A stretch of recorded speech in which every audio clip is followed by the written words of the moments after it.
your notoriously haunted girly. I thought I'd come on here and share some experiences, some stories about my mental health and the gang stalking. And I'm trying to remember everything, but so that's why I'm compartmentalizing it into various videos and shorts. And my tripod just broke, and the button wouldn't even work anyway, so it's gonna be harder for me to make videos at all now. So yeah, so my delusion, or what I think is reality, is that either I'm being cyberbullied or gang stalked and spied on somehow. I'm not sure how. And I would always be afraid that there was something wrong with me and that I would act weird on camera, and I was afraid of everything that looked like a camera in my wherever I lived, in my apartment, in my house, whatever the case was. And it drove me crazy. It made me overthink everything. I could not act natural when I thought cameras were looking at me, when I thought people were in it. It used to mess with my head. I would write on my diary on my computer, and I thought people were reading it. And I still do, really. I know they are. But I mean, people like my professionals, not people. My professionals tell me it's all in my head, my mind's playing tricks on me. People can't stare at your computer. People can't watch you through the TV. People can't stare at you through those little lights on the outlets, the plug-in outlets, or the remote sensor on your TV, or the little indicator light on the stove. So but yeah, they'll tell me I have schizoaffective, which I'm pretty sure I don't, because I heard someone say in high school with my own ears, and I know it was with my own ears, I was looking down because I was shy back then. I had a problem with staring people in the eye and like being aware of my surroundings and, you know, noticing things around me in my environment. How do you say that? I can't. Observe it. Say that I have a website about me. So I'm not sure if it's someone hacking into our systems and it's just a cyberbully posting things about me online, or if it's people hacking into our network and like spying on our stuff, or if it's the government doing it. But yeah, something's going on. It drove me crazy. And I was not taking care of my diabetes, and my diabetes got out of control, and that's why I'm so, you know, I don't want to use the F word, but why I'm so chunky or whatever. Plus size, that's what I'm looking for. Plus size, why I'm so plus size. Excuse me. I just had a punch of soda. I'm also addicted to soda, so that could contribute to my diabetes also. And my cravings, which makes it very difficult for me to lose weight. The only time I lost weight, or the only times I lose weight, is when my mental health gets out of control. Like, one time I was so obsessed with people spying on me and writing in my journal that I had lost a lot of weight. I went down from, I don't know how much I weighed back then, but I had lost so much weight that I was in the 220 range, 220 pounds. And the same thing happened when depression hit and I became possessed or something a few years ago, and I lost again, went down from 300, my highest weight being 300 pounds to 220, and now I've gained some of it back. But because I don't have depression anymore, thank God. But still, I almost said hallelujah, but I thought that was too much. I'm like scrutinizing myself and what other people think of me. Like, I always do that. I'm a people pleaser, whatever. But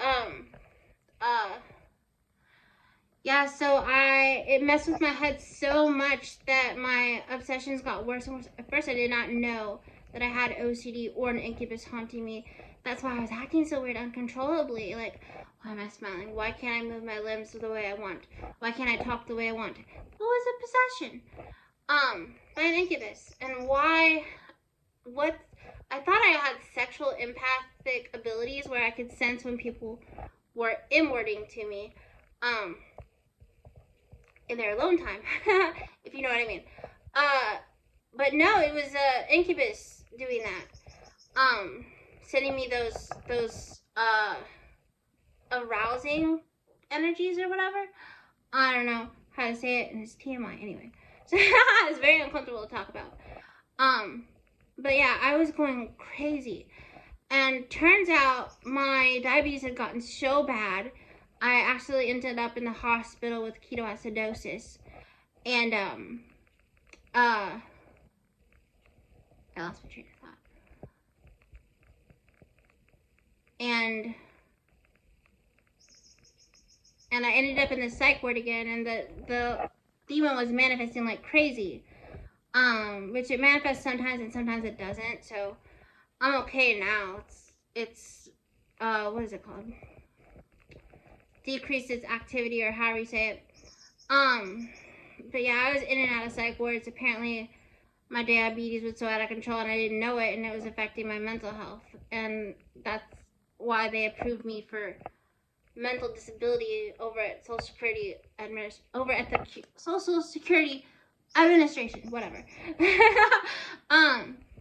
So yeah. But they felt nurturing, and I felt safe there, and I became addicted to hospitals. And like whenever I was in a panic late at night, I would call up the ambulance and say, "Can you take me to the psych ward now?" Like I didn't say it that way, but like I just was in tears all the time. Like I was a crier and like crybaby. Like it was embarrassing. But yeah, I was freaking out so hard, or crashing out as they say now. But I just, whatever. I'm trying to ignore it. I'm trying not to compulsively practice ERP or over explain myself or over apologize. Which are all like what OCD people do sometimes. There it goes again. But so what was I saying? So yeah, my obsessions got worse and worse and worse, and finally I knew, like from a YouTube video I saw about Mental Health Day, or I think that's what it's called. They were doing a video for Mental Health Day, one of my favorite creators back then, and oh god, I lost my train of thought again. And that's what made me realize, oh, I have pure OCD. That's what that is. But I was too afraid of people spying on me and them thinking that she's just faking, that this is just another one of her excuses to manipulate, like seeking attention. She's such a drama queen. Like she's so cringy and stuff. Like I was doing that, I think, because of the incubus or whatever, because Rachel Stavis says in her book that she'd tell her mom was a narcissist because of the wraith haunting her, because of abuse in her childhood.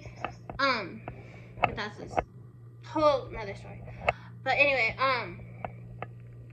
so I was afraid to practice ERP and seek treatment because I thought people would think I was faking or something. I knew in my heart that I was not faking. I knew it was an answer that I've been looking for all my life. The gang stalking, I'm still looking for answers to that, but the incubus was an answer that I've been looking for so long, and the OCD was an answer, and diabetes was another answer that I didn't know I was even looking for. I just knew something was wrong with me, and I wanted answers so bad. I wanted to know who I was. And that's another topic. But is that it? But yeah, I really connected with, my peers in psych wards. I was usually the most popular in psych wards, as crazy as that sounds. But I could be myself there. It's like with my family. And now I found a new community in my apartment building, where I feel like I finally belong. And I feel at home, like this is my second family now. And I have not felt that way in a long time since I joined this poetry site, which I don't visit anymore. I mean, but yeah, so I think that's it. I'm not sure, but yeah. Like, follow, and subscribe if you want to support my work or my hardships. How do you say it? Thanks, bye.